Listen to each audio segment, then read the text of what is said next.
being out to your partner and also to your friends, like it allows you to just be yourself in each moment. And if you see a hot guy, you and your wife you can say it to your wife. And like Mhm. just the freedom to do that is so powerful for people. Yeah. That's sort of transformative. Censoring yourself really takes a toll that you sometimes don't notice until you stop doing it. And then you Mhm. realize, wow, that was so hard to have those thoughts and not express them.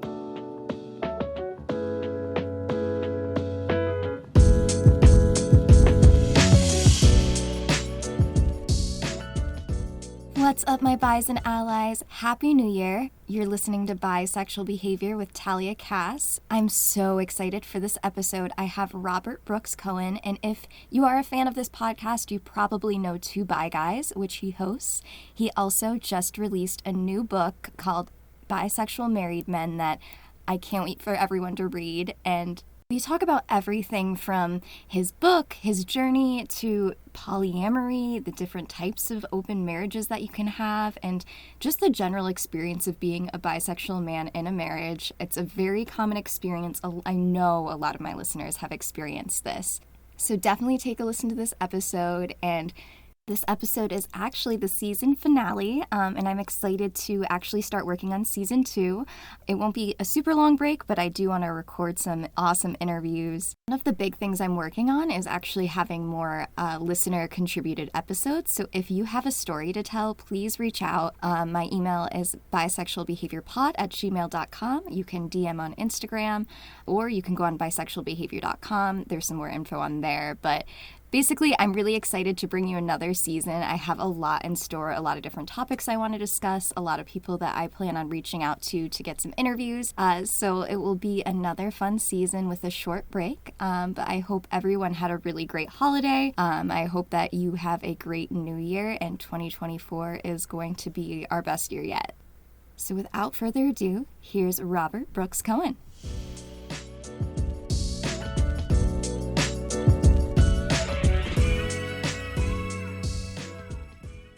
Hey, Rob. Hi, Talia. How are you? I'm great. Welcome to Bisexual Behavior. I'm so happy to have you. Yeah, thank you for having me. I'm excited. I'm usually on the other side of this, so I'm excited to be here on this side. Yeah. So first, why don't we tell listeners about your podcast, Two Bi Guys? Yeah, so I started this podcast, Two Bi Guys, in 2019 with my friend Alex, who I met at a bisexual discussion group in New York City. And we did it for the first season, then the pandemic hit and we kind of kept it going. And then Alex got another job and at the Trevor Project, which is great. And so Awesome. he's doing great work there. So he drops in from time to time, but for the most part, I've kept the podcast going, and we just interview bisexual people, activists, artists, creators, researchers, because at the time in 2019, I didn't see much about Mhm. bisexuality in the podcast space, especially about bi men. There were a Yes. few by women podcasters, but there was nothing that quite spoke to my experience. So that's why we started, and it's just been really fun to keep it going, and I get to talk to some awesome people.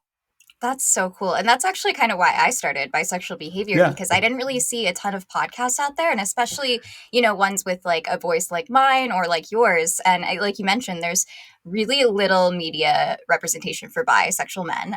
So Yeah. that's why when I saw Two Bi Guys, I was like, perfect. And I think a lot of my listeners probably listen to your podcast. And if not, they're probably going to listen to this after this. So, And so vice versa. Yeah. Yes, yes. So, Rob, you're not just a podcast host, you're also a writer. So, we'll get Hmm. into that. But first, I would love to just introduce ourselves to our listeners. So, you can follow my format. I'm Talia. My pronouns are she, her, and I am a cis bisexual woman. What about yours?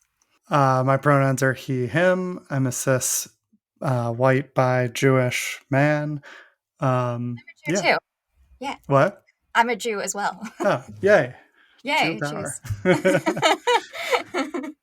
Yeah, so the first thing I always ask my guests is what is your most bisexual behavior? I must know. I was thinking about this because you sent that question, and then I was overthinking it, and then I realized that I think that is my most bisexual behavior. In fact, is overthinking things, Yes. uh, for better or worse. Hmm. I think that a lot of people do this, and I'm trying to, manage it so it isn't so bad or turning into like something that's holding me back or a compulsion. But at the same time, I always have been someone who thinks about something from every angle and Hmm. looks at it from different points of view. And I like study things that are confusing to me to understand every aspect of it. And like, I think that's what I did with sexuality for a while. And if Hmm. I hadn't, I might not have come out as bi because it could have gone unexamined. For many years, it did. For But sure. in my late 20s, I really started overthinking it. Mhm. And the more I thought about it, the more I couldn't stop thinking about it until I realized what the truth was for me and then started coming out. And, now I don't overthink my bisexuality so much. I do the podcast. I think about it a lot, but Yeah. I don't like circle around the same thing the way I used to. But I do it with other things. I don't know. I think it's just Yeah, a very it's bi like thing. overthinking is like a way of life. Like I think on my Yeah. Instagram bio it says professional overthinker, so I Uh huh. can for sure relate. And it's funny because I think a lot of bisexual people, when you mention that they're overthinking their sexuality, it's like a lot of people are like, "Am I straight now or am I gay now?" Because it's like once you're in a particular relationship, that's what you're supposed to be. There's no acceptance for just still being bisexual, even if you're in a hetero relationship or a queer one. So I think that's a really good point. And you mentioned something about, you stopped overthinking once you came out. I'd love to hear a little bit about your coming out story. Sure. Let's see. I'm thinking back. Well, I sort of had these thoughts in the back of my mind in my mid 20s to late 20s, and but they were really just in my mind. And then I remember being 29 and thinking, I've had these thoughts for so long, like I can't just keep it like that in my head, like, because I still didn't know. Like, I still was like, am I bi or am I straight or am I gay, and deluding myself. Like, I didn't know. And I felt like I had to sort of have an experience or explore it like in real life to figure it out. So I did that. I explored. I'd only dated women before. I had identified as straight, and I explored with men in at age 29 and was like, "Oh, I like this. I didn't explode. Nothing terrible happened." And it felt so similar to being with women. Yes, yes. That was the big thing for me too. When I finally started to date women, I was like, oh, this feels the same in a Right. way. Like, Yeah. I know it's different, of course, but it just felt like emotionally like the same thing for me. Right. I just was so familiar, and I was like, had imagined it was this totally Mhm. categorically different thing, Mhm. and then it was actually so familiar. And that made every next step easier and easier. Once that sort of clicked in my brain, it made helped me realize like I wasn't crazy, and I wasn't like obsessively overthinking. I was overthinking in a good way because Mhm. my old way of thinking was not true for me, and I Yeah. had bought into it. And then to get to the coming out, I explored this for almost a year or two without talking about it to Mhm. most people in my life. But in that time, I was talking about it with the people I was hooking up with, Right. and that helped me practice talking about it and get comfortable talking about it. And then I went to a bi discussion group. I still wasn't out to any friends or family, but I came out to this bi discussion group just by going. Made a lot of good friends there and felt so normal in that space with real live people who were going through the same thing and cool with it and had done all this work. And it was very inspiring to me. And after a few months of that group, I just started coming out. I started with a few close friends that felt safe. My sister, who came out to me when I came out to her as bi. Oh, wow. Yeah, I she was I think she was the second or third person I told, and she immediately came out to me. Like the second I said the words, she was like, "Oh, me too." So that was amazing. And then I just went step by step, told more and more people over like a 6 month period. And then I was on this show, Slut Ever. They did an episode about bisexual men. Oh, Um, I remember this. Is it Carly? What's her yeah, last Carly name? Yeah. Shortino. Yeah, Oh, I loved that show. I think I actually saw the bisexual men episode, but I don't like remember the yeah, details of it. It was a couple years ago, but that's so yeah, cool. yeah. She's great. That show was Yeah. really cool. I wish it Mhm. continued, but Mhm. we recorded it and then it wasn't out for a few months. But I knew in my head, okay, that's going to be on Mhm. national television and on the Yeah. internet. So it kind of like I chose it, I consented, but in a way it forced me to come out in a bigger way. And I Yeah. knew when the date was that it was airing. So I was like, okay, on that date, I'm probably going to post this and be out to everyone. And Mhm. so and then that's what happened. But I had those few months to kind of wrap my head around it and prepare for that happening. Nice. That's so cool. What was it like being on like a television show like that? Did you get like a lot of feedback from it? Did you feel like it maybe opened some doors for you? Totally. Like I really enjoyed doing it. Was the first thing was like we had a little mini discussion group and we talked for over an hour with Carly, and then they used 5 minutes of us talking, of course. Of course, Uh yeah. and I loved it. I thought they used good clips. It showcased our experience very Mhm. well. And there was a lot of good feedback that came from people who saw it, and I posted clips. But what really happened was Alex was in it also, and Alex and I had drinks after it, and Oh. we were like, that 5 minutes was great. We loved it, but the other 55 minutes were good too, and I would like to talk about that to people. Mhm.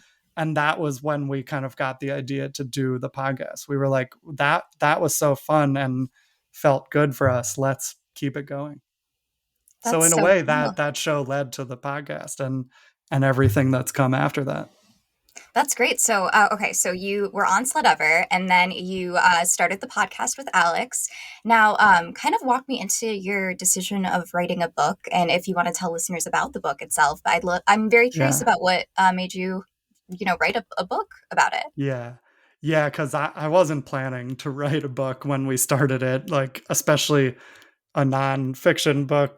I mean, it just what I'm a TV writer. I write fiction, and like so it wasn't on my Oh, okay, radar.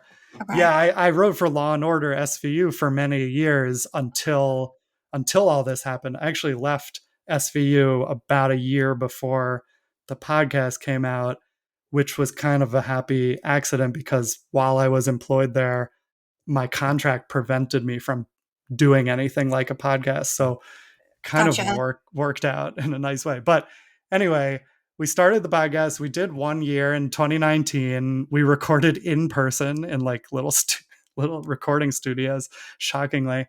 And then the pandemic hit, and we weren't sure what to do yet. We weren't on the Zencaster network yet, and so that first summer of the pandemic, what happened was our season one finale, we did a segment about bisexual men who are married to women. Just like a little 20-minute segment. We had a guest who had done some research on that. And then over the next like 6 months, I got so many messages from listeners on our social media accounts, like in response to that segment. Like, thanking us for that segment, telling me their story. I'm a bi guy married to a woman, and so many stories about that. And I could just tell that that content really resonated with the people listening to Two Bi Guys. So in the middle of that 2020 summer, I was like bored out of my mind and scared of the pandemic and didn't know what to work on or what to do with myself. So I was just like, you know what? Everyone is interested in that topic, and I was also thinking about maybe getting married soon. And I was like, let me reach out to some of those guys who reached out to me and just interview them and do oral history interviews. And I don't know what it is, what it's for. I didn't know it was a book. I thought maybe it's like a spin-off podcast or something. But I conducted these interviews. They were really interesting. I asked these guys about their marriages, their bisexuality, and then I did nothing with it for a year. I just sat on the interviews and I transcribed them and didn't know what to do with it. And then I forget even what prompted it, but about a year later, I was like, you know what? I think this is a book. I think like I could trim these and write them up into a book proposal. So I did that and I sent it to Routledge, which is a publisher that a lot of books that I've enjoyed about in this space about queerness and polyamory and kink, they're all published by Routledge. So I just reached out to an editor there who works on books about sexuality, told her what I had done and sent her my materials, and she loved it. And she said, let's do it. And then I conducted more interviews after the book deal. And so the book is 13 oral history interviews with bi men who are or were married to women. And this is like, I think, one of the biggest groups in the queer community and also one of the most hidden. So, like, bi Yes. people are 57% of the LGBT community. So we're the majority, but most bi people end up with a partner of a different gender. So in a straight passing relationship, quote, and most bi people are not out. We're especially bi men are way less likely to be out than gay and lesbian people. And so it's one of the most common experiences, but one of the most hidden. So the book is just sort of telling these stories, and I comment a little and I give my thoughts and context, but the majority of each chapter is just the interviewee telling his story. And then I also got married in that year where I was doing nothing with the book. I got married to my Congratulations. wife. Thank you. Yes. And so I also write about my marriage a bit, and I do some other, basic intro stuff, and a chapter about polyamory and a chapter about the evolutionary advantages of bisexuality and just like some other things I've been interested in and studied. So that's the book. So that's And so it, cool because you have like a personal connection with it with your marriage, but also just like yeah, those interviews and like amplifying other voices. I think that's so powerful. I feel like a lot of people will love reading that, including yeah, myself. yeah, yeah. They're just like, you don't see these stories much either in this nonfiction space, also, but also in like fiction. I mean, I'm a TV writer. Like the stories that I got for this book are really interesting to me. They're navigating so many things, but I've literally never seen this explored in fiction on television. Like there's just so little representation, and the issues that these couples deal with are never the stereotypical ones of like, which gender will you end up with? It's more like, how do I retain a connection to my queerness when everyone assumes my marriage is straight? It's more complicated, interesting things that people are dealing with than what you'd expect. Yeah. So, could you share some of the things that, you thought were really interesting or that you learned? Yeah, sure. The first thing that comes to mind is that when I started the project, I was thinking like, well, some guys, it must be different depending on when they came out to their wives. Like, I bet the ones who came out before they got married have a different trajectory than the ones who came out after they got married, right? Mhm. And what I found was that coming out in almost all of these marriages was not a singular binary event. It was multiple times that they had to come out, sort of going deeper each time. And like for the most, majority of the times, the guys sort of hinted at it at the beginning and then maybe mentioned it again before they got married, but it wasn't that important at the time. And maybe their wives thought it was something that was in the past that wasn't part of their identity. And then after they got married, they had to come out again. And then maybe a year later, they had to reiterate that it was still something they thought about. So like actually coming out, especially within a marriage, isn't just like one and done. It's like an Yeah. ongoing conversation. I thought that was really interesting. Yeah, no, that Um, is interesting. I came out while I was in a relationship with a man, so it was very similar to that. I mean, of course, I can't, I'm not a man myself, so I'm sure those situations are very different, especially because I think women treat bisexuality way different than a man thinks of a woman as bisexual.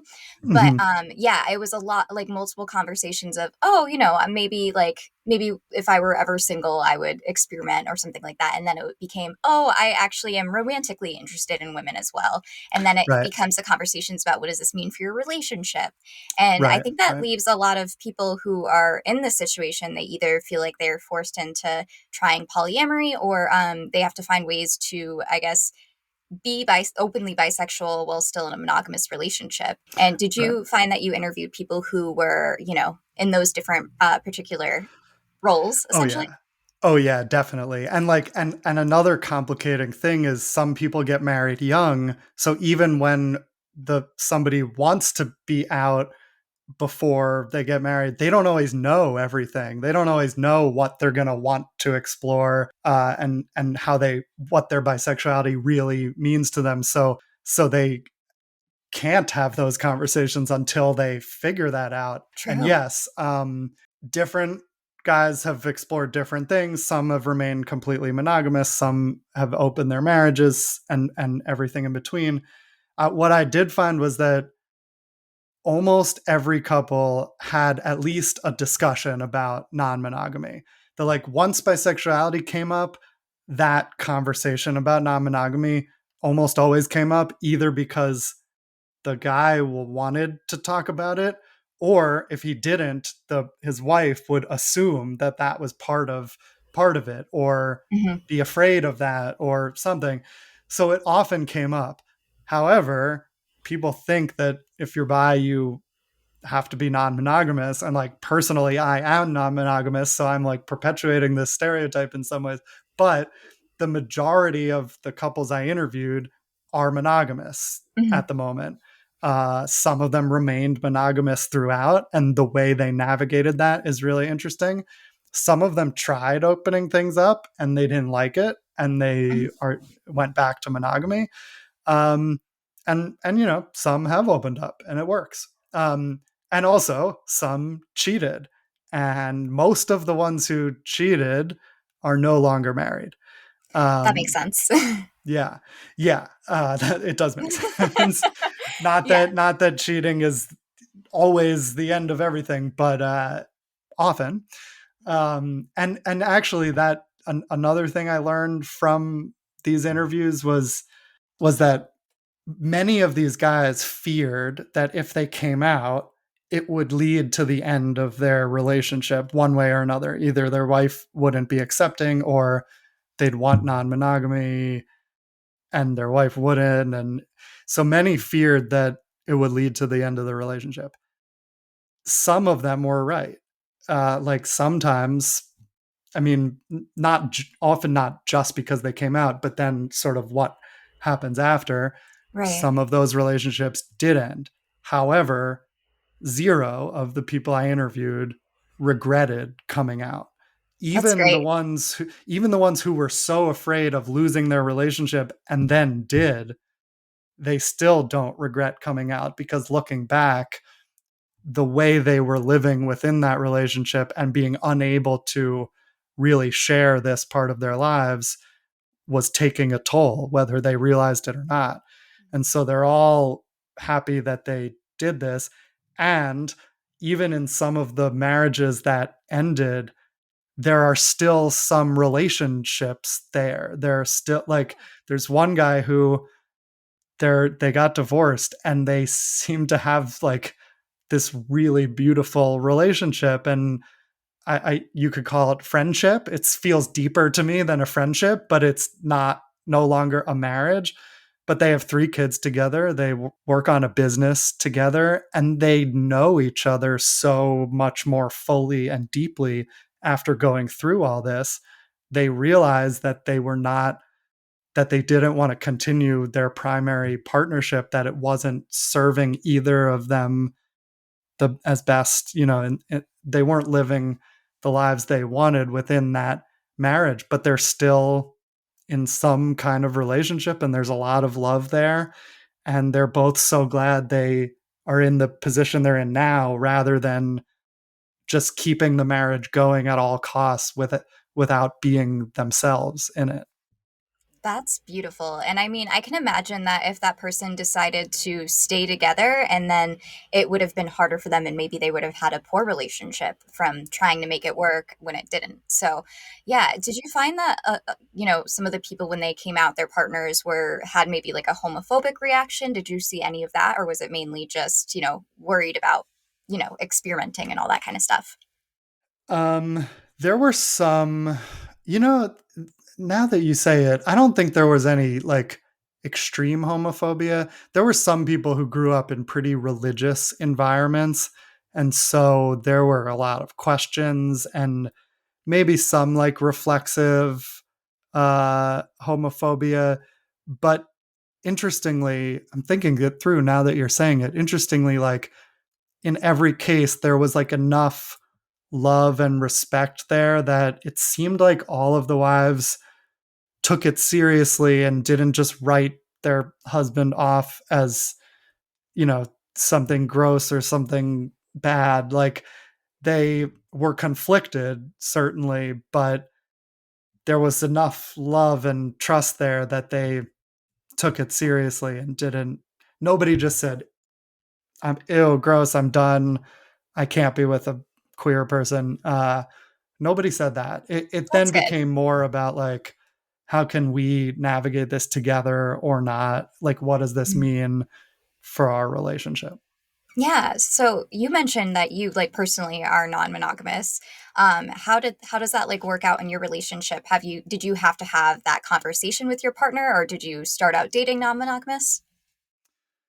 I don't even know how we started. I mean, I was out to my partner as bi the moment we met because we met at Pride in 2018 and I was marching with the bi contingent for the first time ever.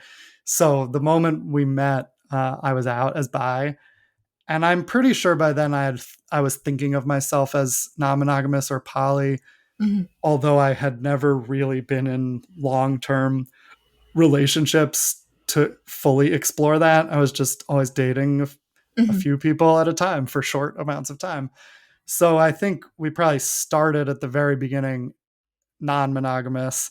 And then she wanted to try monogamy for a little while, which I hadn't done. And I kind of was like, okay, if you want to do this, I'm getting into this relationship. I could try Mhm. that. I don't think I want to do it forever, but I like agreed to it for a certain amount of time. And I actually liked it. Like we only did it for a few months at that time. And I was like, this is kind of nice. I get to focus on this one person. I'm not thinking about other people and making plans and the stress of the logistics. And I kind of liked it. And our relationship got deeper. And then I was Oh, like, that's cool. yeah, it was It's nice. cool that But you then can like eventually experience both, you know? I think it's a fluid thing like sexuality. Like I Mhm, don't necessarily think I am poly forever in the certain way. Like to me, I'm like, I'm poly at the moment and this is what it looks like right now, but I don't know where I'll be in 5 years. I might want to be monogamous someday for some time. mhm, Yeah, so because then we opened things up again, and I also enjoyed that. And then the pandemic hit, and then we were monogamous for over a year for like the safety of that. I mean, mhm. we lived together, and we barely saw other people for a while. So we were not monogamous for a year and a half, and then we got vaccinated and opened things up again. So we've sort of done different things over time, and at certain times it's been like more of an open relationship with hooking up outside of it, but then more recently we've really both been exploring dating and actually having other serious partners, and I've been enjoying that too, and it's not for everyone, but for Mhm. me it makes me feel more connected to my partner and more appreciative in a way. And and I find that like love and sex drive are not, for me, not like finite resources that get depleted. It's Mhm. more like a muscle that feels like it grows as I use it. And so the more love I have for someone else, it sort of increases the amount I can have for my wife too. And it's counterintuitive, but that's how it's felt for me. That's interesting because I think other people I've talked to who are polyamorous have said the same thing, that if they are also on the same board and there's good communication, it makes things stronger, and that you learn how to communicate more. So also you were mentioning different types of polyamory, and I don't know if my listeners are familiar with everything. So from your knowledge, could you kind of describe like the vast amounts of polyamory and like what that means? Sure, I'll try. I mean, like there are many more styles than I Mhm. have direct experience with, but I have joined a poly group, like a discussion group in LA, so I'm learning more about it. But I think there's a sort of a distinction between non-monogamy is like an umbrella term for Mhm. anything that's not monogamy, which is one person who you're with and have Right. sex with and love. People tend to think of polyamory as more like you have more than one real serious relationship, whereas just an open relationship or just non-monogamy is can be viewed as like we have this primary relationship and that's the one where we have love and romantic connection, but we want to have sex with other people too. And Mhm. sometimes that's like swinging, which is like people have sex only at play parties or with other couples, like they're always together but they're playing with other people too.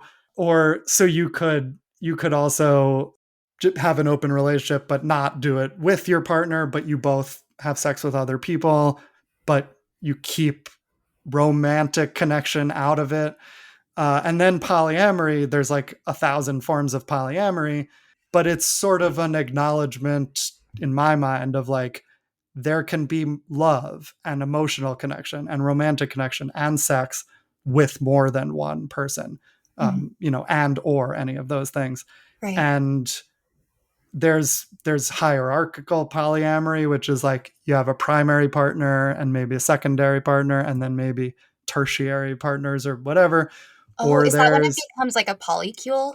I've heard of that a before. yeah, a polycule can be any version of it, but a polycule is like when people kind of start to know each other and you have a little network of people who are dating each other, maybe not everyone dating everyone, but you know, and there's what's called kitchen table polyamory, which is like where everyone knows each other and is familiar with each other, and you can invite all your partners to Thanksgiving and Oh, wow. everyone That's knows. like that's so evolved.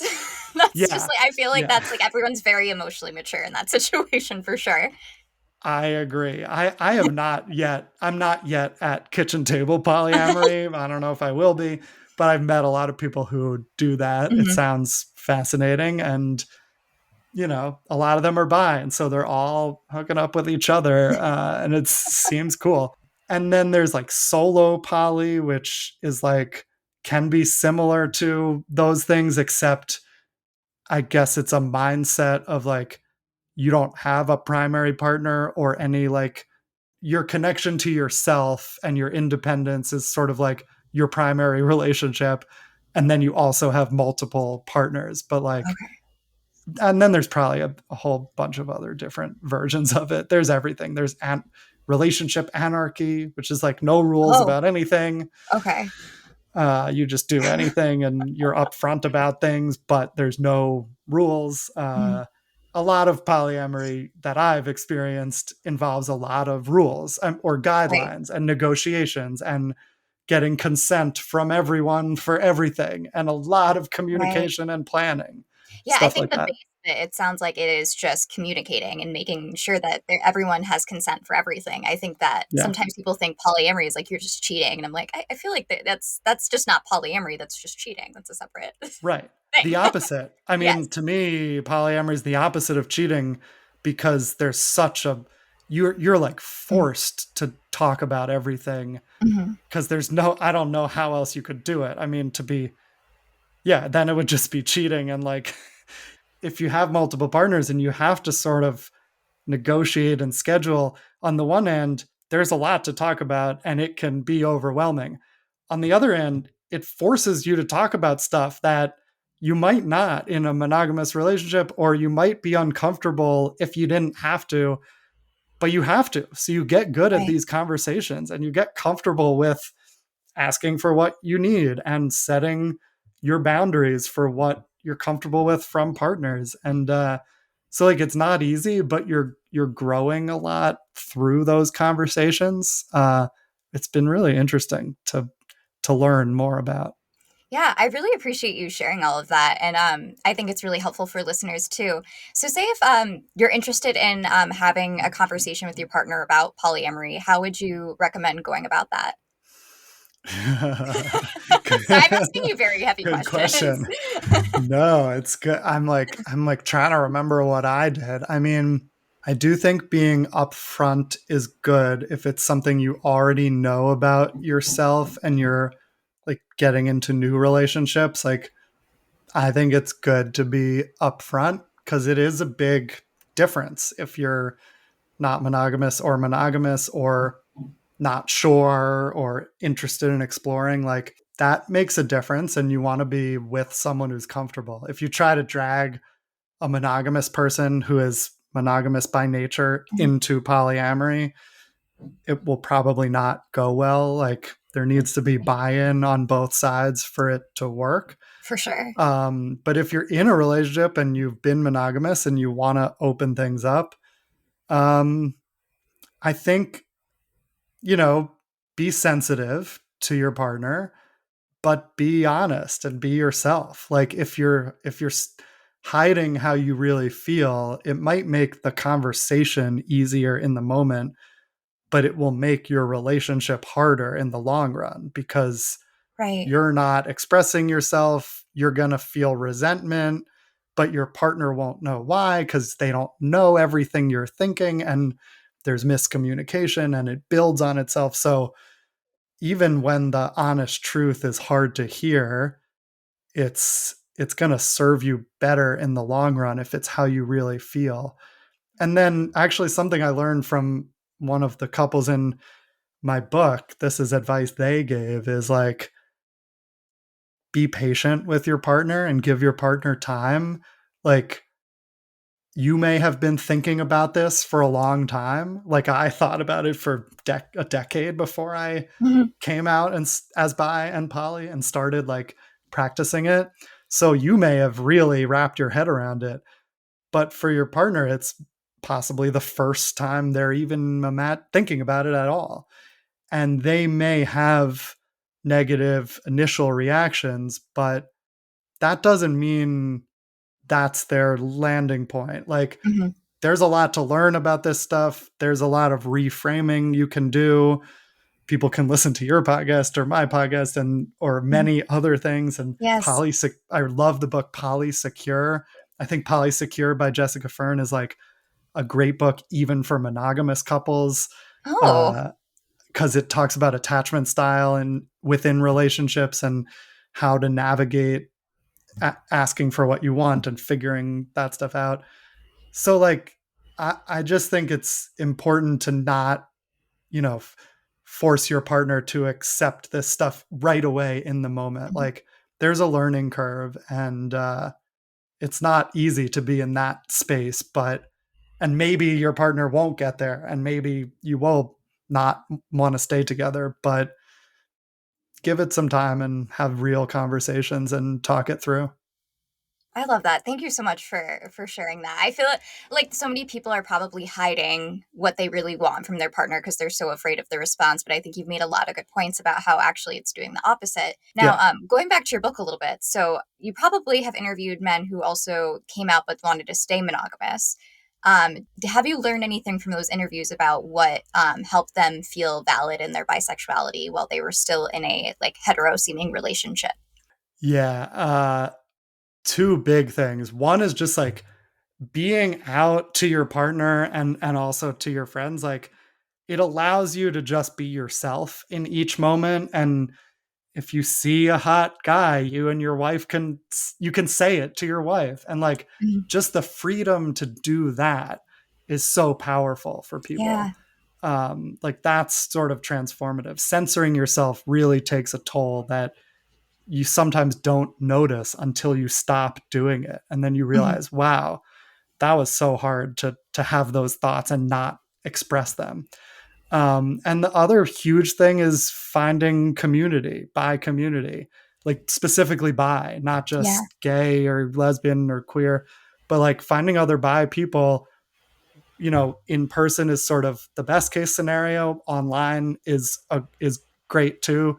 Mhm. Even some guys like live in rural areas who I interviewed, but finding one bi friend and just being able to talk to that person, like whatever form of community, I think that's really important to people to feel like connected and not like they're just getting lost in the sea of straight couples, and to find ways to express your queerness, whether Mhm. that's nail polish or clothing or like spaces you go to, queer spaces, but just finding outlets to express yourself that way is important. Yeah, I think for me personally is like building the community is so important. And I don't live in a big city. I live in upstate New York. And so while I do have a lot of bi friends, there's no like particular bi events where I can meet other bi people. And a lot of times I'll go to, just like regular LGBTQ events. And sometimes those aren't really super welcoming for bi people all the time. So I find that the online community is where I've really like become my true bisexual self. I feel like that's where I like talking to people like you have made me feel like valid. And I don't know, I feel like I'm Yeah. at my most bisexual just talking to people like you. So I think that that's such a good point to make. And of course, having like little bi pride things always helps too. Yeah. But yeah, Yeah. so by the time this episode is released, your book will probably already be out. So do you want to share where that will be available and where people can get it? Of course, I'll share in the show Yeah. notes a link to purchase, but Cool. Yeah. So the book is called Bisexual Married Men: Stories of Relationships, Acceptance, and Authenticity. We went with the very straightforward title. It is available on Amazon. If you search for that title, it is available on Routledge's website, the publisher. It's available on bookshop.org. And it'll probably be available most places you can buy books online, hopefully in local bookstores, depending on the demand for it. And you can also visit my website, robertbrookscohen.com, and there are links there, and there are links in the Two Bi Guys show notes and Two Bi Guys social media. So there's many links everywhere, but yeah, it's perfect. available in multiple places. Awesome. Well, before we wrap up, there's one last thing that I do. I don't know if I mentioned this to you, but I have a segment called Found on Reddit. So a big part of my Cool. coming out journey was finding community on the bisexual subreddit. And I Hmm. still look through it all the time. And I've noticed that people ask the same questions or ask like very interesting, funny things that I like to share in the podcast with my guest. And then we discuss it after and share our opinions on it. So are Cool. you ready? I'm ready. Sounds fun. Perfect. Let me just open this here. So it's called Wife Convincing Me I'm Bisexual. Recently, my wife and I have been crazy good sex while she looks at gay porn with me and we talk about me possibly being bisexual. It turns us on so much and she's super into it and I love it. I'm just trying to sort out my sexuality right now. Which is interesting because I feel like usually it's the other way where somebody discovers it and then, tells their partner. So this is just an interesting switch. I used to experiment with my male friends when I was younger, like 10 or 12, and sort of always put the seed of doubt about my straightness in my head. When I was like 17 or 18, I started to give a blowjob to a gay friend as a test to see if I actually liked it. But we got interrupted and stopped, and I was like, nah, that's not for me. I'm definitely straight. And then I look back and I still regret that I never got the chance to actually give a blowjob. Okay. Fast forward 20 Wow. years. Yeah. So much already. Okay, keep Yeah, going. we're learning a lot about this guy. I looked through the comments too, and I'm like, this. I'm really glad that I found this. Fast forward 20 years, and I've been only with girls, watch 95% straight porn with the occasional FMM thrown in while I'm super turned on. I've always been into femdom dom dynamic when it comes to porn, and in recent years, that led to coerced bi porn, and the majority of porn consumption for the past year or so has been bi erotica. My wife and I are Huh. super open, and though this is embarrassing to share, it showed her some of the stuff that I masturbated to, and I know she's into gay porn, and she reacted very positively to it. So far, it sounds like she's super supportive. I love this. One Yeah. last paragraph. This is long. I apologize. A straight guy wouldn't do any of this, right? No, no. Just no. No. Like I'm probably not straight. I've been dared as a teen to make out with boys and touch penises, and I was like, it's just a dare. And my wife says if I didn't want to do it, then I would have refused. I just assumed I was straight, but open, I guess. Now I've been watching nothing but gay porn with her, and I'm starting to find guys attractive and get aroused by them. And I don't know if it's just me being aroused by the femdom dynamic or if this is just me truly coming out. Any advice? So like you're just Fascinating. I've never heard a straight man be like, "Oh, I wish I like gave that blowjob when I was 17." Yeah, yeah, So yeah. I I think that's regret like that. your answer. Yeah. I think there's many Yeah, answers in there. I think yeah, wow, fascinating. Okay. I right. This mean, is why I love Reddit so much. this is a good segment. I should do this. You should. Okay. Yes, this is a bi person, it sounds like. Although with the Yes. caveat of like, it's like Harry Potter and the Sorting Hat. It's like Mhm. you are what you say you are. If this person wants to be straight, you can be straight. Harry wanted to be Gryffindor, even though Mhm. there was Slytherin in him, and the Sorting Hat said okay. But but you could definitely someone with that description could definitely identify as bi, and For it would sure. make a lot of sense. And if all of that is straight, what does straightness mean anymore? Like Yes. that Yes. sexual fluidity, what is in there, even if there was like a 95% thing, like Mhm. if you're 95% attracted to women and 5% attracted to men, that's bi. Yeah. Like bi doesn't have to be 50-50. Bi is just an acknowledgement that gender is not a disqualifier. And also like most bi men I know realized it either with like childhood experiences that Mhm. they didn't hate, or porn, Yes. Yep. or both. And this person has both of those experiences. So Yeah, uh and I don't necessarily think that it means that you're queer if you like watching gay porn. I think that that sometimes is a little bit, like, wiggly, but I think overall, if you're, like, asking, "Am I bi?" Like, I feel like that's kind of your answer. But it's yeah, really yeah. interesting seeing how he's, like, able to explore it with his, partner and how supportive she is. So, like, reading that, I was just like, I'm so, like, happy for you too. That's great." Yeah, that's great that he can explore it and she's accepting and they can Mhm. watch the porn together. And Yeah. yeah, that's great. And I also, this goes back to my book too, but like there are, we say bi isn't 50-50, and that's true. But sometimes people think, well, still most bi people must be 50-50. Actually, statistically, maybe this will change, but statistically, most bi people are Kinsey ones and twos on a scale of Mhm. 0 to 6.